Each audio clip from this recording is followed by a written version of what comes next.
Siapa sangka memakan sayur bisa membahayakan tubuh Anda?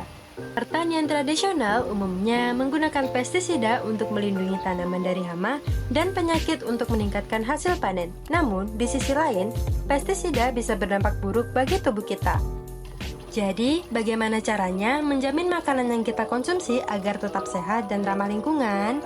Today we are visiting SK Farm, also known as Pontianak Hydroponic Center, which is the first producer of hydroponic vegetables in West Kalimantan.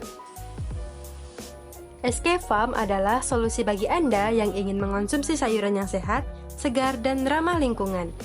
Nah, jadi kapan sih SK Farm itu didirikan? Tahun berdiri secara resminya ya. Kalau dulu kan memang nggak punya nama, kayak memang ya bertiga doang jalanin coba-coba kecil-kecilan riset gitu kan. Nah, kalau misalnya untuk nama sendiri itu di tahun 2014 akhir. Pada saat kita jualan itu sebenarnya lebih bukan ke jualan tapi lebih ke edukasi karena orang itu masih belum tahu apa itu sayur hidroponik. Nah, sayur hidroponik ini aman atau enggak dimakan, lalu juga ini sayuran beneran atau enggak. Soalnya kita juga biasa dapat pertanyaan kayak ini sayuran atau enggak sih, kok enggak di tanah gitu. Kira-kira dalam mengembangkan SK Farm ini, Abang ada ketemu tantangan seperti apa?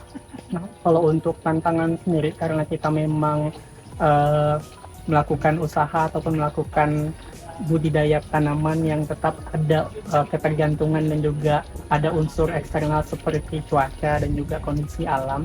Nah, ini merupakan salah satu tantangan terbesar kita. Nah, mulai dari misalnya hama, lalu juga dari stok pupuk misalnya kan.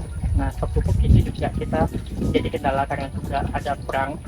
Nah, jadi itu juga menjadi permasalahan utama kita untuk kelangkaan pupuk. Nah, selain itu juga tadi masalah alam itu adalah cuaca. Nah, jadi kalaupun kita nanamnya secara hidroponik, ada juga beberapa tanaman yang kita tidak tanam secara hidroponik itu juga bisa ketika hujan lebat dan juga ketika banjir itu juga bisa menghambat pertumbuhan tanaman sehingga bisa gagal panen.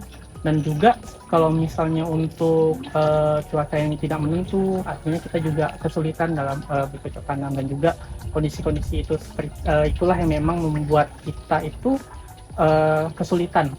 Terima kasih banyak ya Bang atas edukasi dan informasinya, benar-benar insightful banget buat kami yang masih muda. Nah, itu dia penjelasan singkat mengenai kapan didirikannya SK Farm dan tantangan yang dihadapi dalam mengembangkan usahanya. SK Farm menghasilkan varietas buah dan sayuran yang ditanam secara hidroponik dan tanpa pestisida seperti golden melon, sawi keriting, sawi manis, sawi caisim, kalinero, dan pokcoy. Selain itu, SK Farm juga menanam beraneka ragam herbs untuk aneka olahan masakan. Let's buy fresh vegetable from SK Farm, your trusted local farmer. Because we need more healthy, fresh, and environmentally friendly vegetable.